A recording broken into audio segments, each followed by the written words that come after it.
Assalamualaikum warahmatullahi wabarakatuh. Bismillah, walhamdulillah, wassalatu wassalamu ala rasulillah wa ala alihi wa sahbihi wa mawala. Ahiba'il kiram, para pemirsa Rasil dimanapun anda berada, alhamdulillah dengan izin Allah subhanahu wa ta'ala pada kesempatan hari ini kita berjumpa kembali dan semoga kita semua senantiasa selalu dalam limpahan rahmat dan barakah dari Allah subhanahu wa ta'ala. Ahiba'il kiram, kita masih berada dalam perbincangan yaitu menyangkut kepemimpinan Islam.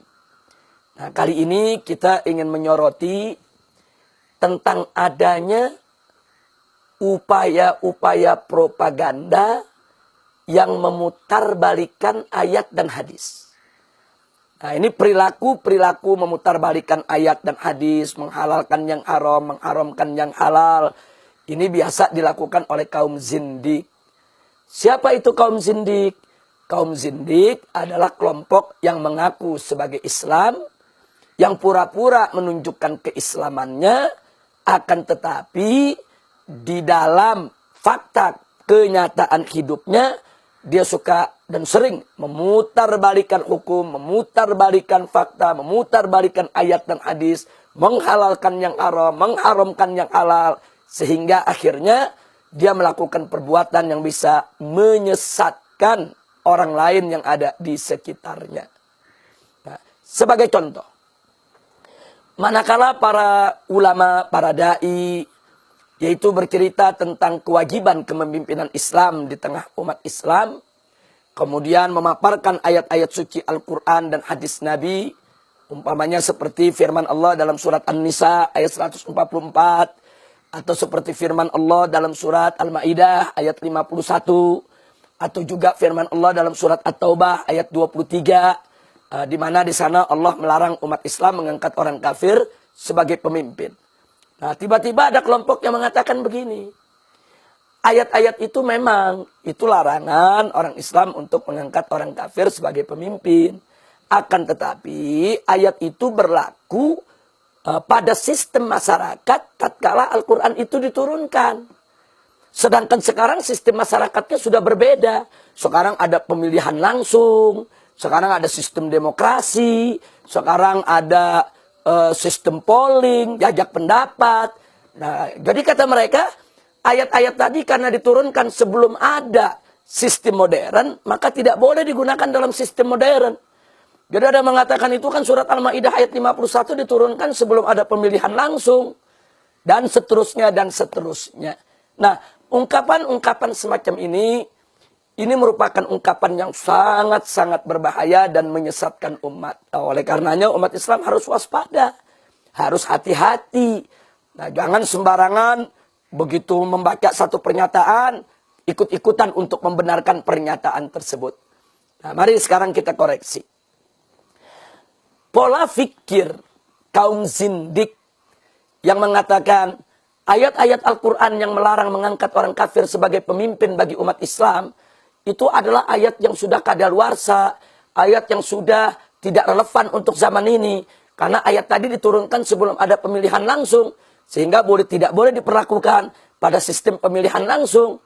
Saudara, pernyataan ini tidak benar. Karena ayat tadi tidak bicara soal sistem pemilihan langsung atau tidak langsung. Ayat-ayat tersebut tidak bicara soal polling atau bukan polling. Ayat tersebut bicara kepemimpinan. Artinya, suatu kepemimpinan itu, baik itu dilakukan melalui polling atau melalui musyawarah mufakat atau melalui pemilihan langsung atau melalui aneka ragam sistem modern, tetap substansi kepemimpinannya umat Islam tidak boleh dipimpin dengan orang yang di luar Islam. Jadi ayat ini membicarakan soal kepemimpinannya. Kepada soal prinsip kepemimpinan itu sendiri, bukan kepada mekanisme tata cara bagaimana kepemimpinan itu terwujud. Nah, jadi tidak peduli apakah kepemimpinan itu terwujud melalui polling atau melalui pemilihan langsung atau tidak langsung, atau melalui sistem pemilihan konvensional, melalui dewan, melalui perwakilan. Itu tidak ada persoalan. Yang penting kita bicara kepemimpinannya. Bahwa kepemimpinan Islam harus dipegang oleh umat Islam. Nah, itu jawaban kita yang pertama untuk mengoreksi. Agar kita tidak tertipu dengan ungkapan-ungkapan zindik semacam itu. Nah, yang kedua. Andai kata pola pikir semacam itu dibenarkan dan diterima oleh kalangan abangan di tengah-tengah kita, wah ini sangat berbahaya sekali. Loh kenapa berbahaya sekali? Wah jangan-jangan nanti mereka juga akan mengatakan, itu ayat yang melarang zina, itu dulu diturunkan sebelum ada lokalisasi. Nah kalau sekarang kan sistemnya lokalisasi pelacuran, berarti ayat tersebut tidak berlaku dong untuk lokalisasi. Nanti kalau kita bicara tentang ayat judi umpamanya, oh itu kan ayat perjudian, itu dulu diturunkan, itu sebelum ada rolet. Nah kalau sekarang kan sistem judinya kan modern, ada judi online, ada judi internet, ada judi sistem rolet, ada kasino. Nah berarti ayat judi tadi tidak berlaku dong. Karena ini kan perjudian sistem modern. Wah nanti kalau ada ayat suci Al-Quranul Karim, yaitu yang melarang daripada minuman keras, nanti mereka katakan, itu kan ayat itu turun sebelum ada industri modern minuman keras. Oh jadi kalau ada industri modern minuman keras sekarang ini, ayat tersebut tidak berlaku lagi. Nastaghfirullahaladzim wa natubu ilaih. Ahiba'il kiram, tidak peduli sistem pelacurannya, tidak peduli tipe model pelacurannya. Apakah pelacuran itu online, apakah langsung, apakah short time, apakah long time, apakah itu ada booking, yaitu lewat internet, lewat telepon dan lain sebagainya. Itu cuma soal cara. Tapi soal inti perzinahannya, ya haram. Karena Allah subhanahu wa ta'ala sudah mengharamkan perbuatan zina tersebut. Begitu juga khamr. Saudara, khamr itu sudah diharamkan oleh Allah subhanahu wa ta'ala. Tidak peduli apakah khamr itu dulu merupakan produksi rumah tangga, sekarang produksi industri modern. Apakah dulu itu dibuatnya dengan cara yang tradisional, sedangkan sekarang dibuatnya dengan cara modern. Tidak peduli dengan cara. Dan tidak peduli juga dengan nama. Pokoknya apapun yang memabukkan, yang menghilangkan akal, yang menghilangkan kesadaran, itu disebut khamr. Nabi mengatakan, kullu muskirin khamrun.